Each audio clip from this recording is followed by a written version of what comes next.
Internet radio, a new age in radio broadcasting. What do shopping, watching television, and school all have in common?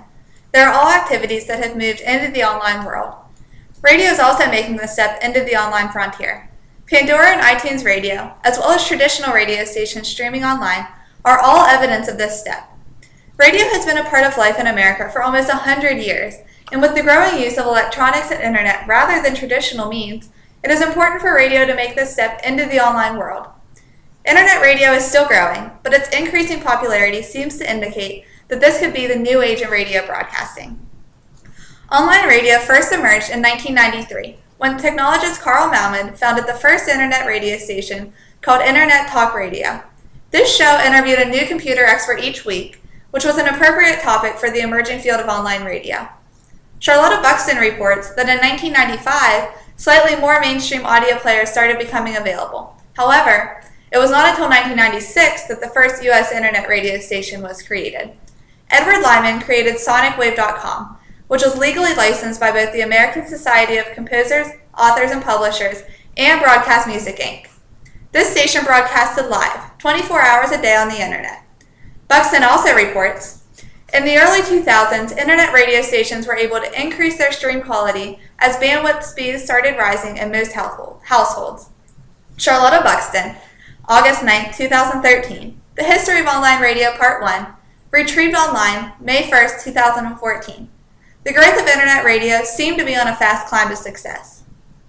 The growth of internet radio was not without its challenges, though. One of the biggest influences on the outcome of internet radio has been the royalties imposed on these stations. Charlotta Buxton says, in October 1998, the U.S. Congress passed the Digital Millennium Copyright Act, which meant that performance royalties had to be paid for satellite radio and internet radio in addition to publishing royalties. Traditional radio broadcasters only have to pay publishing royalties. Charlotta Buxton, August 9, 2013, The History of Online Radio Part 1, retrieved online May 4, 2014. This nearly caused the collapse of many internet radio stations.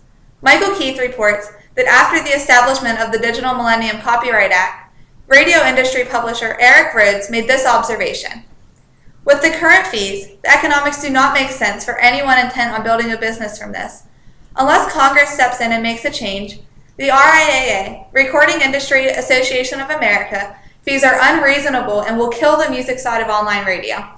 Michael C. Keith, The Radio Station, Broadcast, Satellite, and Internet, 8th edition, published 2012. After an 11-year struggle between internet radio and legislators, however, Congress passed a bill that would apply royalties to online radio services based on revenue. Michael C. Keith further suggests that cognizant of the many obstacles and challenges that exist in the age of the internet, most radio broadcasters forecast a long-term relation between radio and internet, one that will benefit both. The future of internet radio looks like a prosperous one. Bob Gilmurray says that the development of alternative distribution systems for radio transmissions other than the highly regulated airwaves has made it possible for the first time for individuals and organizations not in possession of a broadcasting license to set up and run a radio station. This has led to an explosion in small alternative radio stations, serving an eclectic range of interests and music tastes. Bob Gilmurray, The Media Student's Guide to Radio Production, published 2010, page 154. The accessibility of internet radio broadcasting to average people seems to indicate that the growth that this field has been experiencing will continue. In their report on broadcast and internet radio synergy, Katz Media Group found that the number of new internet radio listeners has increased by 421% between 2003 and 2013, while traditional broadcast radio has seen a gain of only 8%. Katz Media Group, Proxy Digital Research, retrieved online May 4, 2014. However, J. Charles Stearns suggests, rather than the death of traditional radio, internet radio could be merely the logical evolution of existing mass media to better utilize state-of-the-art technology in the age of convergence. J. Charles Stearns, Mass Media Revolution, published 2012, page 156. The migration of traditional radio content to the internet has proven to be successful since its beginning in 1993, and there is no reason to believe that this field will be anything but successful in the future.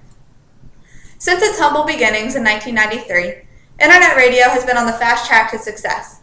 Despite obstacles from Congress and royalty fees, the field of internet radio has done nothing but increase in popularity, evident through the growing number of internet radio listeners every year. It seems that many other aspects of American life have moved into the digital age, so it makes sense that radio make this step as well. The convergence of internet and radio may be changing the future of radio altogether. This is the new age of radio broadcasting.